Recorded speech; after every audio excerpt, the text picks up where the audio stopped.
요즘 신축 분양 아파트는 자재비도 오르고 인건비도 올라서 분양가가 만만치 않아 부담스럽습니다. 그래서 그냥 살던 집 고치고 오래오래 살자 하시는 분들도 계시고, 살던 집에서 조금 넓은 집으로 이사를 계획하시며 인테리어를 하고 들어가시는 분들도 계시지요. 구축 아파트 인테리어는 전체적으로 진행하시는 분들도 계실 것이고, 부분적으로 진행하시는 분들도 계십니다. 아파트 인테리어에서 대부분 선호하시는 부분이 주방과 욕실입니다. 싱크대도 바꾸고 욕실도 새로 꾸미길 원하시죠. 그리고 가장 천대받는 곳은 베란다가 아닐까 생각해 봅니다. 왜냐면 베란다는 주방이나 욕실만큼 자주 들락날락 하는 일이 없기에 관심의 대상에서 제외되는 것이겠지요. 그런데 문제가 발생하면 걷잡을 수 없는 곳이 또 아파트 베란다이기도 합니다. 만약 우리 집 베란다는 너무 뽀송뽀송하고 쾌적한 환경이시라도 시간이 지나면서 다른 결과가 나올 수도 있으니 참고하신다면 분명 도움이 되실 것입니다. 그런데 왜 구축 아파트 인테리어를 할 때 베란다가 중요할까요? 베란다 인테리어의 마감은 일반적으로 크게 두 가지로 볼 수 있습니다. 하나는 수성 페인트로 칠하는 방법과 다른 하나는 탄성 코트로 뿌리는 것입니다.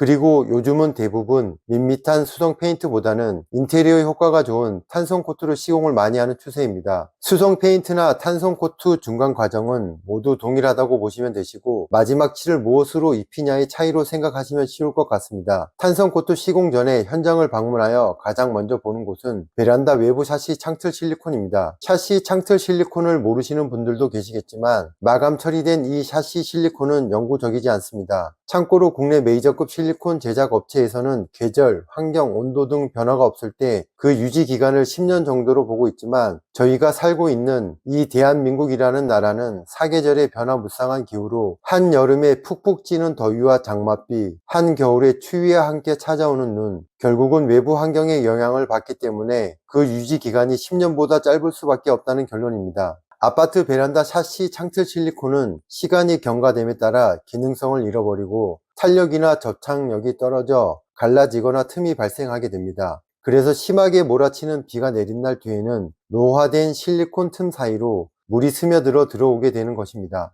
이런 이유로 짧게는 5년, 길게는 10년에 한 번씩은 외부 코팅을 해주셔야지만 노화된 실리콘으로 발생되는 누수를 방지할 수 있습니다. 노화된 실리콘으로 물이 스며들게 되면 천장에 페인트를 떨어지게 하고 심한 경우 철근이 보이는 경우까지 가기도 합니다. 만약 이런 상태라면 베란다 내부를 손보는 것보다 외부를 손보는 것이 더 중요합니다. 다음으로 확인하는 곳은 베란다 천장입니다. 천장 역시 외부 실리콘뿐만 아닌 외부 벽면이 노후화되어 크랙이 발생하고 그 틈으로 물이 스며들어 문제를 발생시키는 경우도 있습니다. 탑층에 거주하시는 경우는 옥상 방수가 잘못되어 문제가 생기기도 합니다. 일반적으로 천장에서 물이 뚝뚝 떨어진다든지 베란다 벽면에 물이 흐르는 것을 확인할 수 있다면 누구나 누수인지 알겠지만, 아주 미세하게 스며드는 누수는 일반 분들께서 확인하기 어려운 부분도 있으며 이미 누수가 발생하고 있는 상황인데도 모르고 계시는 경우도 많이 있습니다. 그럼 제가 이렇게 누수를 확인하는 이유는 무엇일까요? 누수가 발생한 베란다에 탄성코트 시공을 하게 되면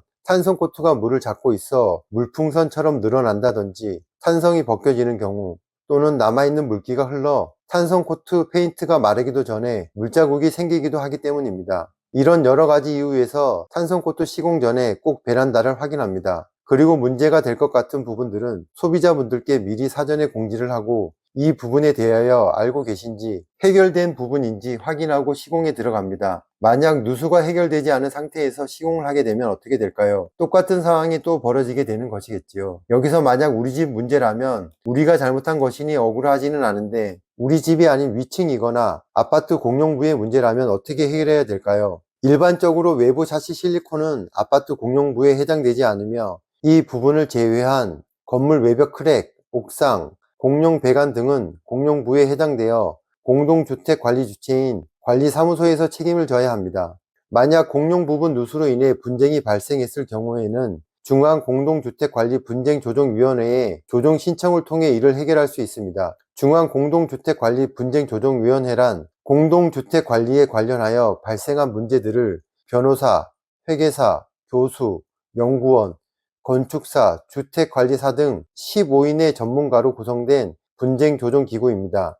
그럼 외부 실리콘도 아니고 공용부 문제도 아닌 아파트 위층 세대의 문제라면 어떻게 해결해야 될까요? 문제가 발생된 세대의 일상생활 배상 책임보험이 가입되어 있다면 대부분 원만하게 문제가 해결되지만 그렇지 않은 경우도 있습니다. 만약 이런 경우라면 누수가 발생한 현장과 그로 인한 피해 증거를 사진이나 동영상으로 남겨두거나 의심되는 부분을 발견하고 시공을 하셨다면 시공 전 사진이나 동영상 그리고 시공 후 사진이나 동영상을 남겨두어 민사소송을 진행하셔야 됩니다. 소송을 진행하시게 되면 대부분 승소하시지만 시간이 오래 걸린다는 불편함이 있으니 이것 또한 참고해 주시길 바라겠습니다. 지금까지 저의 현장 경험을 바탕으로 말씀드리는 거지만 이런 부분에 관하여 의외로 모르시는 분들이 많습니다. 그리고 시공비가 적은 비용이 아니기에 작은 공사도 아니고 정말 고민 끝에 큰 결정을 내리시고 시공을 선택하셨을 것인데 시공만 하면 깨끗해지고 좋아질 줄 알았는데 또다시 베란다에 페인트가 떨어지고 곰팡이가 피게 된다면 얼마나 속상하시겠습니까? 그러니 만약 베란다에 인테리어 공사를 생각하시고 계신 분들이라면 지금 우리 집 누수가 있는지 없는지부터 확인하시고 난 후에 페인트 칠을 하시던지 탄성코트 시공을 하시던지 후에 결정하시는 것을 추천드리겠습니다. 오늘 이 영상이 도움이 되셨다면 잊지 마시고 구독과 좋아요도 함께 부탁드리겠습니다. 감사합니다.